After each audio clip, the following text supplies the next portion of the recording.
अल्हम्दुलिल्लाहिल्लज़ी अल्लमल इंसान मा लम यअलम वस्सलातु वस्सलामु अला क़ासिमिल उलूमी वल हिकम व अला आलिहि व सहबिहि सादातिल उर्ब वल अजम। अम्मा बअद फ़अऊज़ु बिल्लाहि मिनश शैतानिर रजीम। बिस्मिल्लाहिर रहमानिर रहीम। क़ाल अल्लाहु तबारक व तआला फ़ी कलामिल मजीद व फ़ुरक़ानिहिल हमीद। या अय्युहन नबिय्यु हस्बुकल्लाहु व मन इत्तबअक मिनल मुअमिनीन। सदक़ल्लाहु मौलानल अज़ीम व सदक़ रसूलुहुन नबियुल करीमुल अमीन। हजार आलम दरस्ता के हर आन महबूबा लुगे लुगे कड़म शनसी मिदा ईमान महबूबा द कायनात जुमला ज़र्रे कमिरोतो नकड़ी रब पहर नफस कसम परता कुर्बान महबूबा अज़ल नतर अबद हरदम दरब दा इल्म पशमार विद तकरार बड़ेर ताज़ीम दा हक़ बयान महबूबा और ईमान वाड़े कुर्बानी शल जाना नज़ीने तमदीने मुनव्वरे माहिताबा नज़ीने और मजनून बनो द लैला प मोहब्बत गिरफ्तार मजनून बनो द लैला प मोहब्बत गिरफ्तार का खबर शवे ज़मा द दिल पर जा नज़ीने और द करबोगे आका तबिया जाड़ मोहम्मद अमीना द करबोगे आका तबिया जाड़ मोहम्मद अमीना च मदीने तलिफ बूज़िला एहसान नज़ीने। क़ाल अल्लाहु तबारक व तआला फ़ी शान नबिय्यिना मुख़बिरन व आमिरा इन्नल्लाह व मलाइकतहु युसल्लूना अलन नबी या अय्युहल्लज़ीना आमनू सल्लु अलैहि व सल्लिमू तस्लीमा। शौक़ और मोहब्बत से रोज़ान दुरूद शरीफ पढ़ते अल्लाहुम्मा सल्लि अला सय्यिदिना व मौलाना मुहम्मदिन अदद मा फ़ी इल्मिल्लाहि सलातन दाइमतन बिदवामि मुल्किल्लाह। अल्लाहुम्मा सल्लि अला मुहम्मदिन तिब्बिल क़ुलूबि व दवाइहा व आफ़ियतिल अब्दानि व शिफ़ाइहा व नूरिल अब्सारि व दियाइहा व क़ूतिल अरवाहि व ग़िज़ाइहा व अला आलिहि व सहबिहि व सल्लम सलातन व सलामन अलैका या सय्यिदी या रसूलल्लाह व अला आलिका व अस्हाबिका या सय्यिदी या हबीबल्लाह। अस्सलातु वस्सलामु अलैका या सय्यिदी या रहमतल लिल आलमीन व अला आलिका व अस्हाबिका या सय्यिदी या ख़ातमुन नबिय्यीन।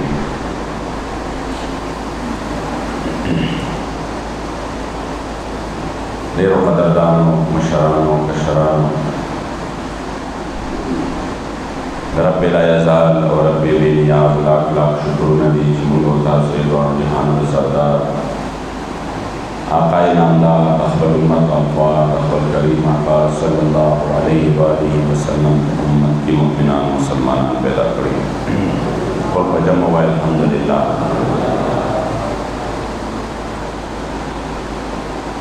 मुहर्रमुल हराम डेरा मुबारका इज़्ज़तुनो बरकतुनो म्याश्त डेरा बेगा शुरू शबिर और नन चलेदा यकम मुहर्रमुल हराम ने और तासो पहलम के भाई ज़मून नबी इस्लामी काल आगाज़ की अवल मुहर्रमुल हराम न थी तमुन बचो तक पता इदा यारा जनवरी चिदा यकम जनवरी मदाद नबी काल आगाज़ दे पदे बांधे पटोला दुनिया के ब्याद नबी काल जश्न मनावी की उपागे कि मुसलमानान ओम पदग बगैर है कि जान ककड़ की और नबी काल कम चिदा अगियार और पतौर पतरिको बांधे अगीफ बलई उमक का अगियार के कम दे आगा खबरें को मुमकिन वाड़ी दा च मुमकिन ननौजी मुसलमानान बच्चीम लग्यावी नी हुई जश्न मनावई अलान के मुसलमानान लपकार दादी जी तखबल काल याद भी जमुन इस्लामी काल आगाज़ चले नदा यकम मुहर्रमुल हराम और पदग यकम मुहर्रमुल हराम पदग शबा ने दे अल्लाह का दुआओं की कि खुदा पाक अदा नबे काल जमा पर जुन के रवान दे दा टोल काल जमा पर जुन के ममा वाने पर खैर और खुशहालो सर देर के उस्ताद महबूब अलैहिस्सलाम पर रज़ा के तेर के और दीन मतीन पर खिदमत के तेर के और इस्लाम पर सरबुलंदे के तेर के یقین وکړئ که دا قوم الله ته دغسې رجوګانې وکړي او دوی د خپل ځانونه الله ته وسپاري، الله ډېر مهربانه ذات دی، الله به زموږ تقدیر بدل کړي. مګر افسوس دا دی چې د دې خواړو چاته پته نه وي. مونږ ته چې میسیجونه هم راځي نو په جنورۍ کې راځي نیا سال مبارک ہو. حالانکه نوی کال زمونږ دا دی، الله کریم دی دغه نوی آغاز چې د دې کال وشو د محرم الحرام نه د امت مسلمه دپاره د عروج کال وګرځئ. او دا کوم پستی او په زوال کې چې امت مسلمه روان دی،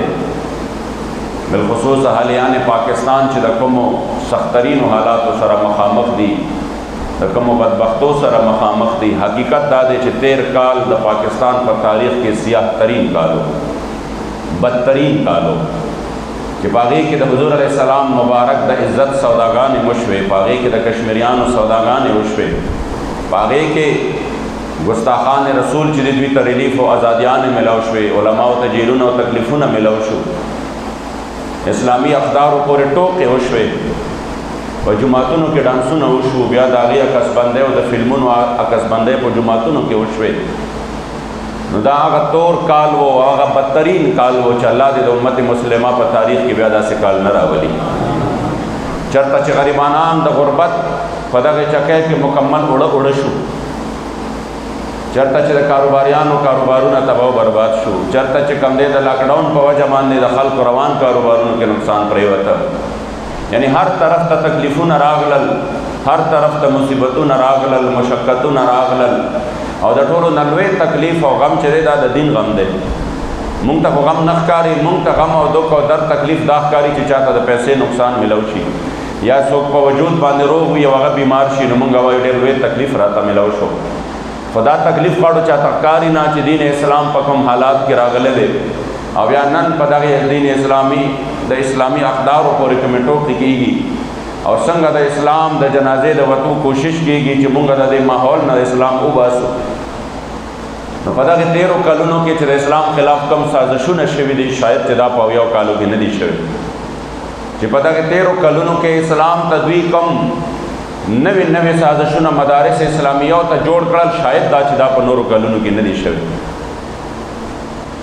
او چې کوم بهرو ملکونو یهودیانو عیسیانو د وطن کې د مذهب پسندو خلاف کم قوانین لاګو کولو کوششونه وکړل د FATF په نوم باندې، چې چېرته دا قوم به اوس لګیا وي او دوی به دا کوشش کوي چې مونږ مذهبي طبقه چې دا نو دا مونږ ختمه کړو، دوی مونږ رسټو کو چې مونږ FATF چې دی نو دا مونږ د ګرې لیسټ نه بهر کړي، مونږ وایټ لیسټ ته راواړئ. مونږ مدارسو باندې چې کوم دی څوک پنجې مضبوطي کو چې زمونږ لیسټ نه هلته کې مونږ د ګرې لیسټ نه واوړو، یعنې مونږ به بلیک لیسټ ته شو، بیا به په مونږ باندې سفري پابندۍ ولګي، بیا به په مونږ باندې اقتصادي پابندۍ ولګي، د دغې د پیسې د خاطر او د روپۍ د خاطره به اوس په دین اسلام په پاکستان کې د دې د دباولو کوشش کېږي. دا معاملات مخکې نه شوي، دا په لومړني ځل باندې د پاکستان په تاریخ کې شروع دي. الله دې خپل رحم وکړي. خبره چونکې د محرم الحرام نه شروع وه، نو چونکې د محرم الحرام د دې میاشتې سره د ډېرو لویو واقعاتو نسبت دی، او دا ورځې چې دي دا ډېرې مبارکې ورځې دي، او د دې چې کوم دی د مخکې نه د برکت دغه چې الله والا عزت ورکړی دی، نو دا د مخکې نه را روان دی. حضور علیه السلام مبارک بم د دغې میاشتې په خصوصیت سره بالخصوص د دې په عاشوره باندې به د مدینې منورې جانان مبارک چې کوم دی هغه روژه به نیوله، صحابو به هم روژه نیوله. خو بیا په وروستو کې د حضور علیه السلام د ګلستان ګلونو چې په دغه میاشت کې د دین اسلام دپاره کومې قربانۍ ورکړې دي، نو هغه قربانۍ زما او ستا دپاره نن مشعل را دي چې د دغې دین دپاره د حضور علیه السلام د خاندان ګلونو خپل ځانونه قربان کړه، نو زما او ستا څه حیثیت دی؟ زمونږ غوندې په کروڑونو ځوانان د هغې خاورو نمزار شه چې چېرته امام حسین صرف یو ځل خپل قدم مبارک ایښودلی. په دې وجه باندې عزتمندو انشاءالله په هغې باندې به که ژوند او خیر او را روان جمعې له خبره کوو د کربلای معلا په دغې واقعه باندې، او بیا دغه مونږ له څه درس راکوي په دغې باندې. خو نن چونکې یکم محرم الحرام د حضور علیه السلام مبارک د صحابي رسول د خلیفہ راشد خلیفہ ثانی مراد رسول فاتح روم و ایران حضرت سیدنا عمر فاروق رضی اللہ تعالی عنہ داغه مبارک د شهادت ورځ ده. نو انشاءالله په دې مختصر وخت کې داغي مبارکو په دغه جون باندې یو څو خبرې کوو او بیا داغي مبارکو چې کوم امت مسلمه لا په کوم دغه واقعاتو کې درس پروت دی د نن زمانه سره هغه مو مخامخ کوو او دا ګورو چې امت مسلمه روان کوم طرف ته دی. د دې رهنماګانو د دې لیډرانو د دې مشرانو په کوم انداز باندې د حضور علیه السلام د دین لپاره خپل ځانونه پیش کړي او قربانۍ ورکړې وي. عزتمندو د حضور د صحابه خو شان او مرتبه د حضور په وجه باندې دومره بلند ده چې د ټولې دنیا انسانان دا د صحابه رسول مقام او مرتبه ته نشي رسېدلی ځکه چې دا شرف او عزت هغه د حضور په ملګرتیا باندې الله ورکړی دی. مگر په دې کې بیا بعض صحابه داسې دي چې هغوی له الله کریم جل جلاله دومره مرتبه ورکړې وه چې د دوانو جهانو د سردار مبارک په زبان باندې د هغوی فضایل او مناقب بیان شوي. په هغې کې بیا عشره مبشره دي چې هغوی له حضور علیه السلام مبارک دنیا کې د جنت زیري ورکړي دي او دنیا کې هغوی جنتیان کړي دي. په هغې کې بدري صحابه دي چې حضور مبارک ورته وفرمایل چې تاسو څه کوئ هغه کوئ الله پاک تاسو نه راضي دی.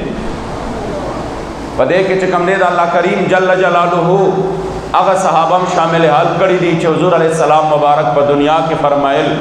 چې دا زما وزیران دي او چې څنګه الله مالا په اسمانونو باندې وزیران را کړي دي داسې الله کریم جل جلاله مالا په ځمکه باندې وزیران را کړي دي. او حضرت ابوبکر صدیق رضی اللہ تعالیٰ عنہ مبارک تشریف فرما دے حضور علیہ السلام مبارک په لاس کې لاس ورکو بل طرف ته حضرت عمر فاروق رضی اللہ تعالیٰ عنہ مبارک راغے حضور علیہ السلام مبارک په لاس کې لاس ورکو هغې نه پس صحابه فرمایي چې جانان مبارک کو فرمایل چې څنګه نن تاسو دا نظاره ګورئ عمدک کرنګې زه چې د الله په دربار کې را روان یم یو طرف ته ابوبکر صدیق به وي بل طرف ته عمر فاروق وي زه به د الله په دربار کې را روان یم. او دا چې کوم دی څنګه جبرائیل او میکائیل په اسمانونو کې زما وزیران دي الله پاک بادشاہي ورکړې ده د دنیا د بادشاهانو بادشاهۍ تر کم حد پورې دي خاص محدود حدونو پورې دي او بیا په انسانانو باندې دي د هغې بادشاهۍ نه په جناتو باندې شته د هغې بادشاهۍ نه ځناورو باندې شته نه په نورو څیزونو باندې او په انسانانو باندې هغې په زور باندې بادشاهي کوي هغه خپل د چوکې په زور باندې کوي د فوج او عسکري طاقت باندې کوي که د چا زړه نم غواړي بیا هم کوي چې ولې هغه مجبور وي خو د دوانو جهان له سردار له چې الله کومې بادشاهۍ ورکړې دی همې والا په ټوله دنیا باندې بادشاهي ورکړې ده چې څومره چرند پرند دي څومره جنات دي الله کریم جل جلاله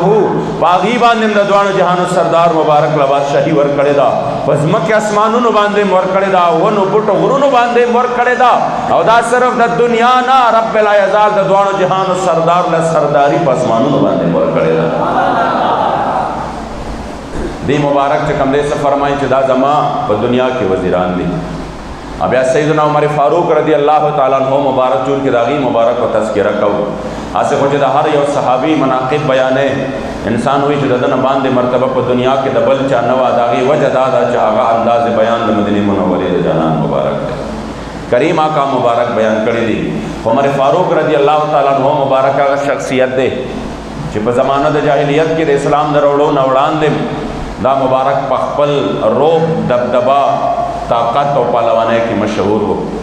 او چې کله د اسلام اعلان وشو او دا مبارک چې کوم دی په دغه ماحول کې وې قتل غیر چاپیره نو ډېر سخت و په دشمنۍ کې ډېر زیاتې زړه سخت و نو چې چا نه به هم خبر شو چې کم حده پورې به دوی هغه سره سختي کولی شوه کوله به آخر دا چې یو ورځ سوچ وکړو چې دا خو موږ لګیا یو کوشش کوو او په دې کوششونو کې لګیا یو موږ ورځ په ورځ باندې چې څوک مسلمانېږي هغه باندې د ظلم غرونه د پاسه اږدو مګر د هغه په عزم کې د هغه په استقلال کې اړو تزلزل نه راځي اړو کمې نه راځي نو راشه اراده یې دا وکړه چې دا کار خو ګران دی چې چا چې کوم دی د دین اسلام دغه نور د چا نه راختلی دی نو موږ به داسې وکړو چې هغه مبارک به شهید کړو. په دغه اراده باندې او په دغه نیت باندې چې کوم دی توره په لاس میدان کې را روان شو او په دې اراده باندې را روان شو چې زه د دوانو جهانو سردار مبارک چې کوم دی هغه د هغه مبارکو د شهادت د شهید کېدو په اراده باندې چې کله را روان شو لاره کې ورته چاوې څه کوې د ورته خپله اراده ظاهره کړه هغه ورته وې دا څه کوې اول د لاړ شه د خپل کور خبر واخله، د هغې نه پس بیا د حضور دربار ته ځه. وایي څه چل دی زما په کور کې؟ وایي ستا اوښې حضرت سعید رضی الله تعالی عنه او ستا خور چې دا یعنی هغې ښځه او خاوند دواړو د حضور علیه السلام مبارک غلامي اختیار کړې ده. دا مبارک په ډېر غصه کې کور ته را روان شو، د خور کور ته، او په ډېر غصه کې را دننه شو چې څنګه را دننه کېده. په دغه وخت کې چې کوم دی بي بي مبارکه لګیا وه، خور بي بي او هغه لګیا وه د قرآن عظیم الشان تلاوت یې کو. چې د قرآن عظیم الشان تلاوت یې کو، د چې ولیدل عمر فاروق رضی الله تعالی عنہ مبارک نو ډېر غصه شو. هغې زر هغه د قرآن عظیم الشان چې کومې صفحې وې هغې کېښودې پټې، د ورته وې ډارې کې ورته وې وایه تاسو څه وې؟ او زه خبر شوی یم چې تا اسلام قبول کړی دی. چې اوښې مخې له راغلې په هغه باندې را باندې کړل، چې د هغه بي بي مبارکه مخې له راغله، عمر فاروق صاحب له مخې له خور راغله، ورته ویې چې ما د په هغې باندې هم چې کوم دی ګزارونه وکړل. بي بي ورته خپلې سترګې راوچتې کړې، ورته ویې عمره تکړه شه، زمونږ وینه به دلته توی شي، زمونږ جان به چې کوم دی لاړ شي، زمونږ د وجود نه به سا وځي، مګر د حضور علیه السلام غلامي چې کوم دی هغه مونږ نه پرېږدو. به یو بس د دې خبرې وینا وه چې عمر فاروق رضی الله تعالی عنہ مبارک سترګې کولو شوې او گویا کې سوچ کې لاړه چې زما روب او دبدبه دومره وه چې ما ته دې مخامخ کېدی نه شم، خبره نه شوه کولی. آخر دا کوم طاقت دی د اسلام، دا کم قوت دی چې نن یې په دې کې هم دومره طاقت واچو چې د هغې په خپلو وینو باندې پروا نشته او زما مخې ته ولاړه ده. ځکه قلندر لاهور علامه اقبال فرمایي قوت سلطان امیر از لا الہ، حیبت مرد فقیر از لا الہ. کہ بادشاہ د اسلام لا اللہ طاقت ور کرے دے، اغم چې کم دے د اسلام د خاطرہ، او که یو مرد فقیر لا اللہ دا طاقت ور کرے دے چې هغه د وخت لوی لوی جابرانو سره ټکرې وای، هغه طاقت هم چې ور کړی دی، طاقت الله جل جلاله د اسلام د خاطره ور کړی دی. ځکه عزتمندو هغه مبارک څه چلو شو، مبارک حیران شو. او بل طرف ته د دعا اثر د مدینه منورې د جانان مبارک و چې زما جانان مبارک الله جل جلاله ته لاسونه پورته کړل او وی فرمایل چې یا الله چې په دې دوو کسانو کې، په ابو جهل کې او په عمر بن الخطاب رضی الله تعالی عنہ مبارک کې، چې کوم تا ته محبوب وي نو هغه د اسلام دولت ورکا. محبوب علیہ السلام مبارک فرمایي چې کوم تا ته یا الله محبوب وي، چې کوم ستا خوښ وي هغه د اسلام دولت ورکا. د حضور علیہ السلام مبارک لاسونه اوچتول و چې الله د قبولیت درجه ورکړې وه. د عمر فاروق رضی الله تعالی عنہ د زړه دنیا بدله شوې وه. ورته فرمایي ښځه داسې وکړئ چې دا تاسو سوې، دا تاسو سوې. هغې ورته وایي دا مونږ د الله جل جلاله کلام او قرآن وی. حضرت عمر فاروق ورته وایي دا قرآن ما ته ولولئ. مبارک ورته وایي لاړ شه اول غسل وکړه او بیا راشه چې زه د الله قرآن درته ولولم. چې کله د مبارک قرآن تلاوت شروع کړه، سبح لله ما فی السماوات والارض،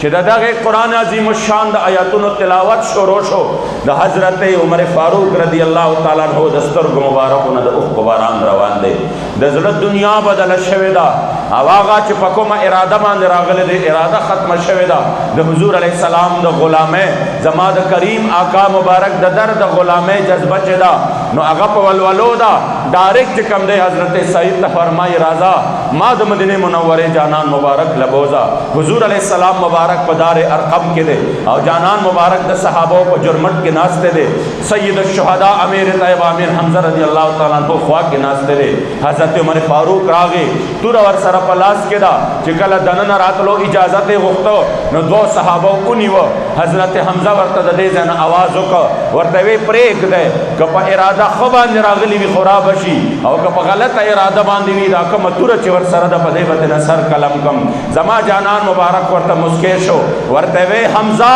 نن عمر پرېږدی، عمر په بله اراده باندې نه دی راغلی، نن چې عمر فاروق راغلی دی زما د غلامۍ د قبلولو په اراده باندې راغلی دی.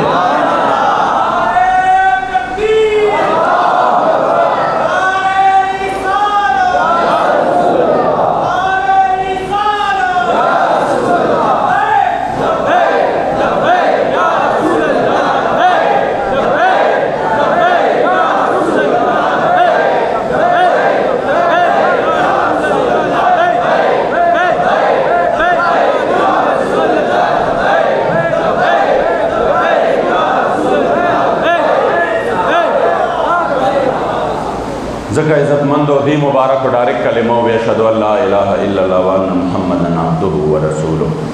او د دې مبارک د اسلام پر اړو باندې صحابه کرامو د نعره تکبیر اوازونه بلند کړل. او درن ساعت له حضرت جبرائیل علیہ السلام راغی تاریخ الخلفاء لیکي او زما جانان مبارک له زیر ورکو او وی فرمایل چې کریم آقا چې څنګه ستا صحابه د عمر په ایمان وروړو باندې خوشاله شو نو په اسمان کې د اسمان ملائکو د یو بل زیر ورکړل د حضرت عمر فاروق په اسلام وروړو باندې هغه په اسمانونو کې خوشاله شو او هغه په اسمانونو کې په دې باندې جشن مناو کو چې عمر فاروق رضی الله تعالی عنہ مبارک اسلام راوړ. دا مبارک 40واں سلوے ختم د دې مبارک چې کوم دې تعداد کې 39 کسان مسلمانان شویو. سلوے ختم حضرت سیدنا ابو حضرت عمر فاروق رضی الله تعالی عنہ مبارک او چې کله دې مبارک اسلام راوړ نو ډایرک د مدینه منوره جانان مبارک د مخ راوړ او وی فرمایل یا رسول الله الاسنا بالحق یا رسول الله یا مونږ په حق باندې نه یو. جانان مبارک ورته فرمایل عمر هم مونږ په حق باندې یو. نو بیا قربان مونږ لا اجازت راکا چې زال الاعلان په کعبه مکرمه کې اذان چې کوم دی په کعبه مکرمه کې د الله جل جلاله د توحید صدا پورته کم او استاد رسالت صدا پورته کم اول الاعلان مونږ عبادت شروع کو او د خپل اسلام دروړو اعلان وکړو. دغه نه وړاندې تاریخ لیکي چې څومره صحابه ایمان راوړو ناغي دغه نه وړاندې چې کوم دی خپل ایمان پټ ساتلو. تکلیفونه هم ډیرو مشقتونه هم ډیرو او چې عمر فاروق رضی الله تعالی عنہ مبارک راغی چې دا د حضور علیہ السلام مبارک مراد هم نور صحابه کرام د حضور علیہ السلام مریدان وو مگر عمر فاروق دوانه و مرید هم مراد هم چې الله نه غوښته حضور علیہ السلام مبارک دا شرف الله عمر فاروق صاحب لور کړی دی. نه چې کله دی مبارک راغلل او چې کله په دغه میدان باندې سیدنا عمر فاروق رضی الله تعالی عنہ مبارک راووت دو صف جوړ شو. یو طرف ته د شلو کسانو صف جوړ شو بل طرف ته د شلو کسانو صف جوړ شو. دا اولنی صف چې کوم دی مخې ته عمر فاروق صاحب او د دویم صف مخې ته حضرت امیر حمزه رضی الله تعالی عنہ او په دې انداز باندې دوانه کعبه مبارک طرف ته روان شو. او چې کله کعبه ته راورسېدل په ښکاره باندې د حضور علیہ السلام مبارک د رسالت اعلان وکړ چې موږ د هغې مبارکو باندې ایمان راوړی دی. کفار ټول غیر چاپېره ناست دي مگر چې دواړو طرف ته د ازمریان وکتل چې عمر فاروق ایمان راوړی دی. حضرت حمزه بل طرف ته ولاړ دی. د یو قسم دا توان او طاقت رانغی چې هغې د دې مقابلې ته راوتلی وي. دا په لومړني ځل باندې د اسلام هغه اظهار په داسې طریقه باندې وشو. د هغې نه پس چې کله صحابه کرام بیا د هجرت واقعات دي صحابه کرام یو یو هجرت لته د عمر فاروق صاحب د هجرت واقعه هم ناشنا ده. دا مبارک د شلو کسانو سره مطاف لراغې د کفارو په وړاندې تیر شو. توره ورسره وه تیر کمان ورسره و نیزه ورسره وه او په دغې حالت کې راغې ښه په ارام یې طواف وکړ. د طواف نه پسې بیا چې کوم دی نفل وکړل او د نفلو نه پسې بیا کفارو ته اعلان وکړ چې زه روان یم په هجرت باندې. چونکې کفارو ته به چې پته ولګېده چې څوک په هجرت روان دي لاره به یې وله ونیول او سخت عذابونو کې به بیا مبتلا کړ. دا مبارک ورته ښکاره اعلان وکړ زه روان یم په هجرت باندې که چا باندې چې کوم دی خپله مور جړاګانې غواړي نو هغه بچی دې زما مخې له راشي. چې څوک غواړي دا چې زما مور دې په ما باندې وجاړي هغه بچی دې مخې له راشي. که څوک غواړي دا چې د ده بیبي دې کونډه شي نو هغه دې زما مخې له راشي. چې څوک خپل بچی یتیمانان کوي هغه د زما مخې له راشي. د دې مبارکو دومره د جلال او د هیبت والا اعلان چې د دې اعلان باوجود هم یو کس مخې له رانغی او حضرت عمر فاروق رضی الله تعالی عنہ مبارک هجرت باندې روان شو. دا مبارک هغه شخصیت دی چې الله کریم د دې مبارکو په دور خلافت کې اسلام ته ډېر لوی عروج ورکړ. هسې خو چې د دې مبارکو یو یو واقعه انسان بیانوي هغه حیران پاتې کېږي. هغه یو واقعه چې زما جانان مبارک فرمایي چې عمر له الله دومره هیبت ورکړی دی چې په کومه لاره باندې حضرت سیدنا عمر رضی الله تعالی عنہ مبارک را رواني شیطان هغه لاره هم پرېږدي. شیطان هغه لاره هم پرېږدي. د دې مبارکو د عدل او انصاف چرچې چې انسان وګوري چې دې مبارکو د اسلام دپاره په کوم انداز باندې قربانۍ ورکړې او بیا سره د دې چې امیر المؤمنینو مگر چې په کوم سادګۍ باندې دوی مبارک جون تیر کړی دی. د هغې سادګۍ مثال چې یو ځل یمني څادرې په مال غنیمت کې راغلې، دی مبارک هم چې کوم دی هغه څادرې اچولې وې. چې کله خطبې له راغې او د خطبې په دوران کې چې کله دی مبارک منبر باندې کېناسته او ویې فرمایل چې اسمعوا رحمکم الله، نو د باندې نه راغلی یو صحابي پاڅېده او ویې فرمایل والله لا نسمع ولا نطیع. دی مبارک ورته وی ولې خبره څه ده چې ته زما خبرې نه اورې؟ ورته وی د یمن دا څادرې راغلي دي د مال غنیمت په طور باندې، ټولو ته یو یو میلاو شوی دی. نن ستا په وجود باندې زه دوه وینمه، د دې جواب راله راکړه چې ستا په وجود باندې دوه ولې دي. دا مبارک ورته دا نه وایي چې غلی کښېنه په آرام کښېنه، تاسو کې چې ته زما نه تپوس کوې. نن چې د 2 کیلومیټرو ورته واک اختیار میلاو شي، د هغه نه بیا د دا تپوس نشي کولی چې ستا خو اوسه پورې هېڅ هم نه دا دومره مال او دولت د کوم ځای نه راغې؟ ته چې MNA نه وې، ستا خو به خیر غونډه و، دا د کوم ځای نه په دې حد نه راورسېدې؟ داسې چې SHO سپایي نه وې، انسپکټر نه وې، تا سره هېڅ هم نه و، دا د چرته کې چې کوم دی حاصل کړه، ستا تنخوا خو دومره نه ده. ځان به پې وډبې، وزیر خو لویه خبره ده، وزیران بادشاهان خو لرې خبره ده چې ستا په سونو کناله ځمکه د کوم ځای نه راغله، ته دلته کې د کوم ځای نه نه. عمر فاروق صاحب ورته دا نه وایي چې غلی کښېنه، تاسو کې چې ما نه به تپوس کوې. دا مبارک ورته فرمایي چې آو خبره دې صحیح ده، خو د دې جواب به زما بچی عبدالله درکړي. عبدالله ابن عمر رضی الله تعالی عنهما دا مبارک را پاسېد او ویې فرمایل چې آو همداسې ده، څادرونه یو یو راغلی دی. زما د والد صاحب محترم چې کوم دی څادرې 2 پکار وې، ما خپل څادر خپل بابا جان له ورکړی دی. دا مبارک چې کوم دی د هغې نه پس الا نسمع ونطیع، هغه د باندې هغه صحابي کېناسته وی آو اوس به ستا خبرې م اورو، اوس به ستا تابعداري م کوو. د کوم هستی، د کوم عظیم هستی چې دا شان دی چې بیا هغې مبارکو په ټوله دنیا باندې د عدل یو داسې عجیبه نظام قایم کو. تاریخ الخلفاء لیکي یوه وینځه را روانه ده په لاره کې، تیل ورسره دي او چې ناڅاپه ټوکر یې ووه، ټینډک یې ووه او هغه د تیلو بوتل ترې په ځمکه باندې لاندې را پرېوته او هغه ټول تیل چې دی هغه ځمکې راښکل. دغه وینځه په ژړا شو. عمر فاروق صاحب مخامخ را روان ورته ویې ولې جاړې؟ هغې ورته ویې ما سره تیل و او هغه تیل زما نه دلته کې ټول توی شو. عمر فاروق صاحب ورته فرمایي نور را واخله. وي ما سره پیسې نشته. وی مالک ته ووایه چې ما نه توی شو، هغه ډېر زیات چې کوم دی ظالم دی، زه هغه ته چېرته مخامخ کېدی شم، هغه ماله ډېره لویه سزا راکړي. عمر فاروق رضی الله تعالی عنہ مبارک ډایرکټ ځمکې ته ګویا شو. جلال کې راغې او په غصه کې ورته وایي چې آیا ما ستا په مخ باندې انصاف نه دی کړی چې تا دا تیل ځان ته راښکل؟ تا د یو مظلوم تیل ولې ځان ته راښکل؟ ما ستا په ځمکه باندې په مخ باندې انصاف نه دی کړی؟ ما خو د انصاف دوران قایم کړی دی، بیا څنګه تا د یو مظلومې چې کوم دی د هغې تیل راښکل؟ د دې مبارکو خبره وه چې ځمکې واپس چې کوم تیل راښکلي و هغې را وویستل او بهر ته چې کوم دی دې ته نه کړل. دا عزتمند انصاف دی. حضرت عمرو بن العاص د مصر گورنر هغه مبارک والا خبر را لیږي چې دا مصریان دلته کې یو کار کوي چې کله دریای نیل اوچیږي، دوی ورته یو زنانه یوه جنۍ هغه چې کوم دی ناوي کې هغه ورته وروغورځوي. نو دا خو فرسوده رسم و رواج د اسلام د دې د ختمولو دپاره راغلی دی. د دې عقیده دا ده چې دې نه بغیر بیا چې کوم دی دا دریای نیل اوبه کموي. حضرت عمر فاروق رضی الله تعالی عنہ مبارک یو خط لیکي او په هغه خط باندې دا لیکي مصر ته چې کوم دی دا دغه دریای نیل ته او ورته فرمایي چې لاړ شئ او زما دا روکه په دغه دریای نیل کې ور واچوئ چې څوک د الله شي او د الله جل جلاله حکمونو ته ځان چې کوم دی څه کي سر تسلیم هم کي او څوک د الله جل جلاله نظام په دغه ځمکه باندې راولي د دین متین خدمت وکړي، نو بیا د هغې بادشاهت او حکم صرف انسانانو باندې نه چلیږي، بیا په ځناورو باندې چلیږي، بیا په دریابونو باندې چلیږي. هغه دریای نیل چې کم شوی دی دی مبارک ورته روکه ولیکله که په خپل حکم چلی دی خو بیا صحیح ده او که د الله په حکم چلی دی عمر درته حکم کوي چې ته روان شو چې چرې کم نه شي. بیا آقا دریای نیل هغه روکه ورغورځېدل و چې بیا تر اوسه پورې دریای نیل چې کوم دی د هغې نه کم شوی نه دی. ځکه عزتمندو نن که مونږ د حضرت سیدنا عمر فاروق رضی الله تعالی عنہ تذکرې کوو د هغې مبارکو کردار ته ګورو، یو واقعې ته ګورو چې بشر منافق چې دی د یو یهودي سره معامله راله،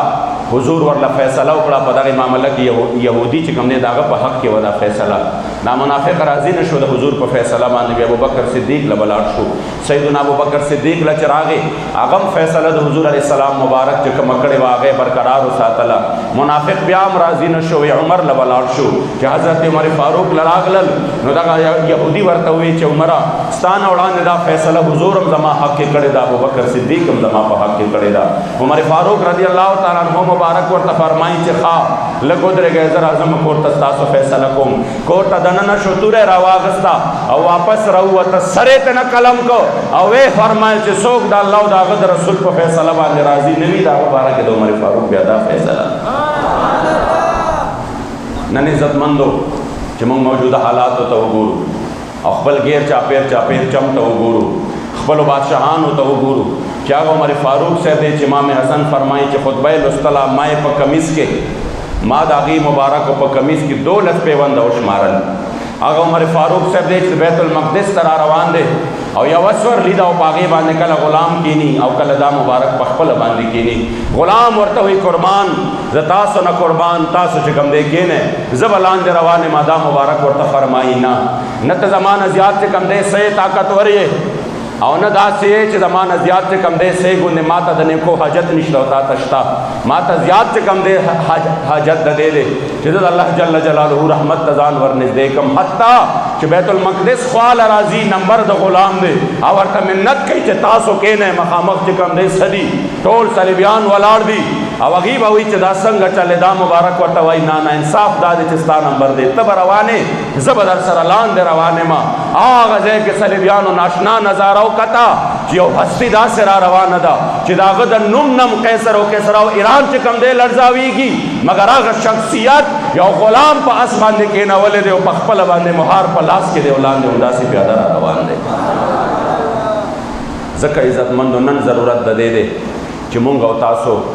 ما هغه اندازې حکمرانی ځان ته مخې ته کړو. مونږ چې کوم دی د دنیا دغه بې غیرته بادشاهان نه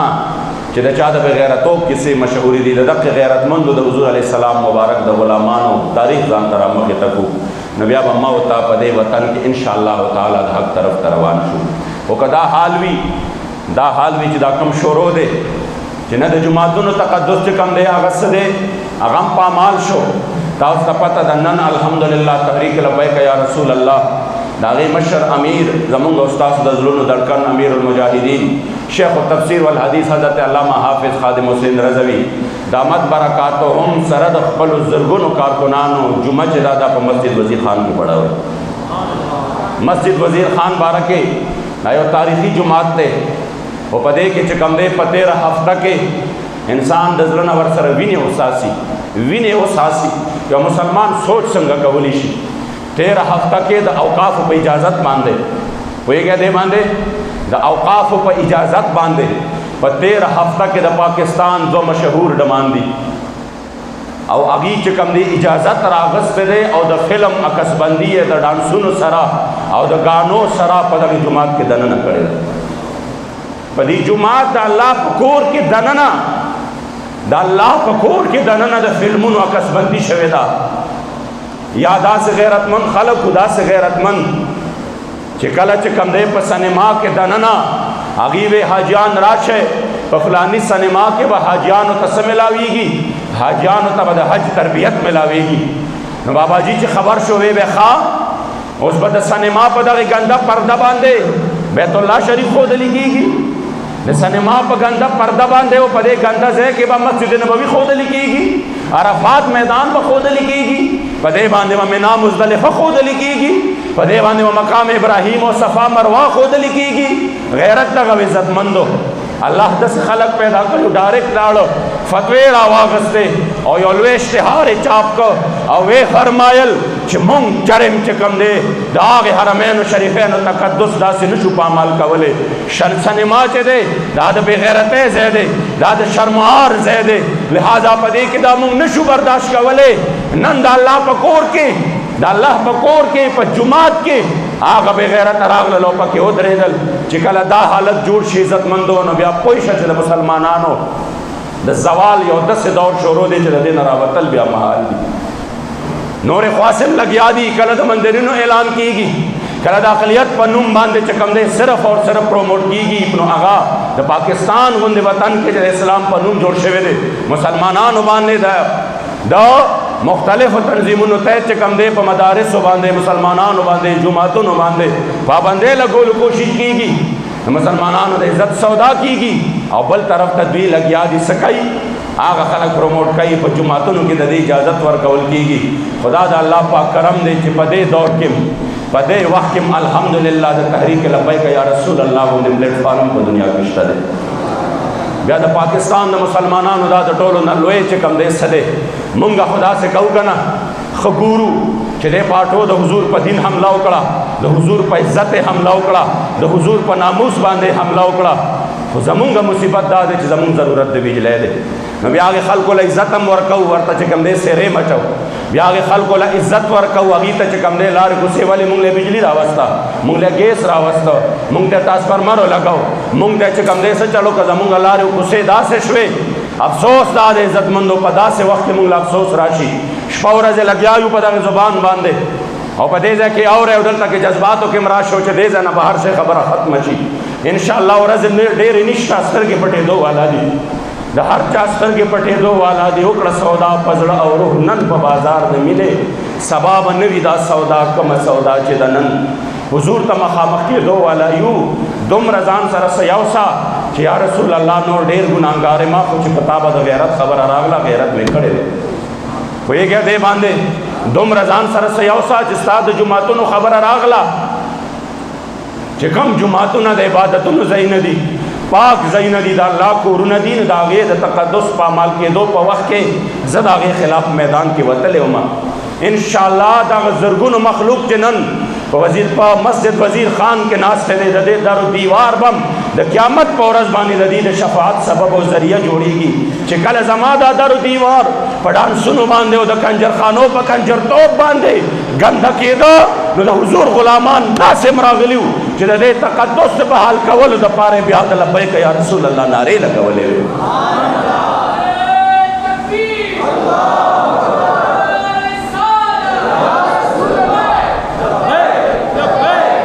جمع باندې ټول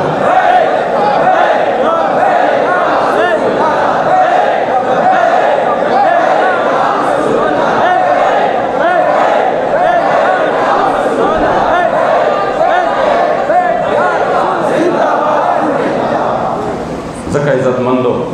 ټول بدن سره دا عهد کوو چې کله هم خبره د اسلامي اقدارو د تحفظ راشي انشاءالله مونږ به په نره باندې میدان کې ودرېږو زمونږ دوستی او دشمنی به د الله او د هغه د رسول دپاره وي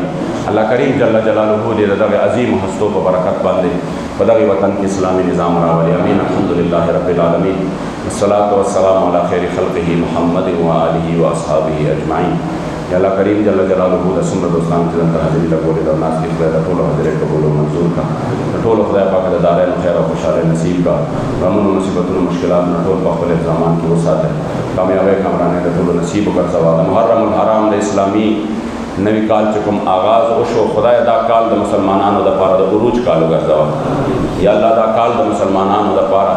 د کامیابو کال وګرځوه یا الله غریبانان چې په دغې وطن کې د معیشت او اقتصاد چې کوم حالت دی خدای پاک د دغې وطن باسیان د دغې حالاتو نه بهر کړه خدای پاک ته په د خپلو غیبي خزانو خولې راپرانیزه د دې نعمتین د خدمت دپاره ټولو ته حلال فراق اسباب مهیا کړه یا الله کریم جل جلاله حاجي آباد شریف ته چې دا څومره دوستان د لرې لرې نه په دې سخت تکلیف دی حالاتو کې ګرمۍ کې دلته مانځله راځي او دلته شریکېږي خدای د دغې عاشق صادق په طفیل او په خاطر د موی مبارک په طفیل او په خاطر والا یا الله کریم د دارینو خیر ورکړه یا الله ستا استاد حبیب رضا لیکا ورته نصیب کړه پاکستان باندې په اسلام جنډه اوچته کړه چا چې د جومات دغه تقدس په عمل کړی دی او بیا چې کوم دی د حضور علیه السلام د غلامانو زړونه یې په دې باندې زخمي کړي دي مجروح کړي دي خدای د عبرت مقام یې وګرځوه یا الله چې څه په دې وطن کې چې هر څوک دي په هره جامه کې دي د اسلام مخې نیولې دي او د اسلام مخې ته ولاړ دي پاکستان کې د نظام مصطفی مخې ته خدای د خپل قهر او غضب په څپېړی هوا یا الله تباہ و برباد کا یا اللہ ذلیل و رسوائی کا یا اللہ تباہ و برباد کا اللہم شتت شملہم وفرق جمعہم وقلب تدبیرہم وخرب بنیانہم وقصر اعمارہم ودمر دیارهم وقرب آجالهم. یا الله کریم جل جلاله د ډېرو بدو ورځو سره مخامخ کا او خدای چې څوک هم په دې وطن کې د اسلامي نظام دپاره د حضور د دین دپاره لګیا دي او هر څوک دي په هره جامه کې دي خدای ته ورته د خیر او برکت مخې کولاو کا. حضور امیر المجاهدین ته خدای پاک نن په دغه عظیم میدان باندې سرخرویي نصیب کا او د دې دغه اقدام چې کوم دی دا د اسلام د دشمنانو د جماعتونو د دشمنانو دپاره خدای پاک یو د غیرت په امت مسلمه کې د دغه غیرت د راویښېدو سبب او ذریعه وګرځوه. عزتمندو دا کار شروع دی. تاسو ګورئ دا دوستان زه وینم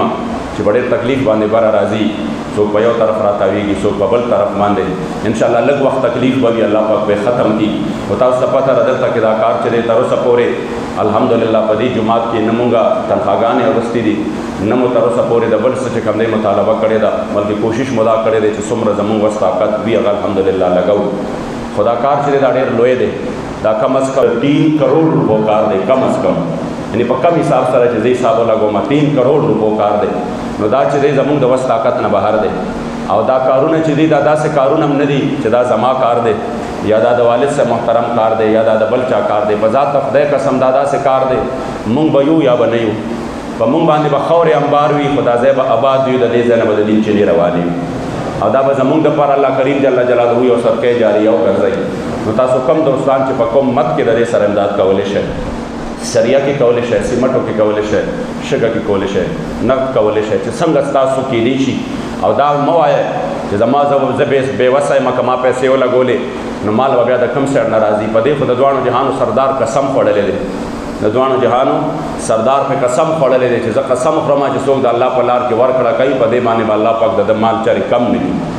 په دې باندې به د ده مال کې الله پاک برکت اچوي. نو په دې وجه باندې بیا داسې کارونه چې دي مونږ له په دې کې په غوښتو کې نه شرم پکار دی، نو خپله باندې که بس طاقت نه وي. اکثر دوستان داسې وي چې هغه انسان پیژني.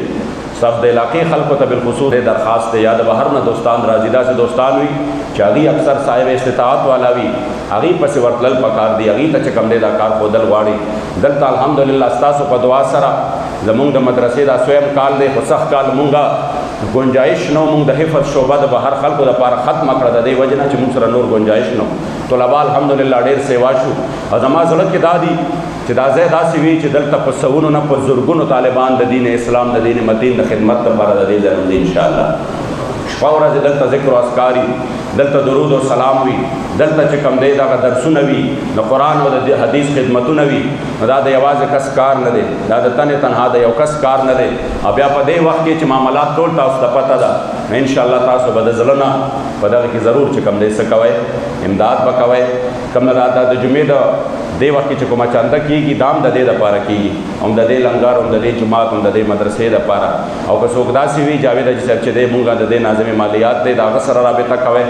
چې څنګه هم تاسو نه خو پکار دا ده چې په داسې کارونو کې خامخا مونږ خپلې حصې واچو چې کم از کم نور مو حص هم نه وي، دنیا نه لاړ شو انشاءالله مونږ به نه یو، خدا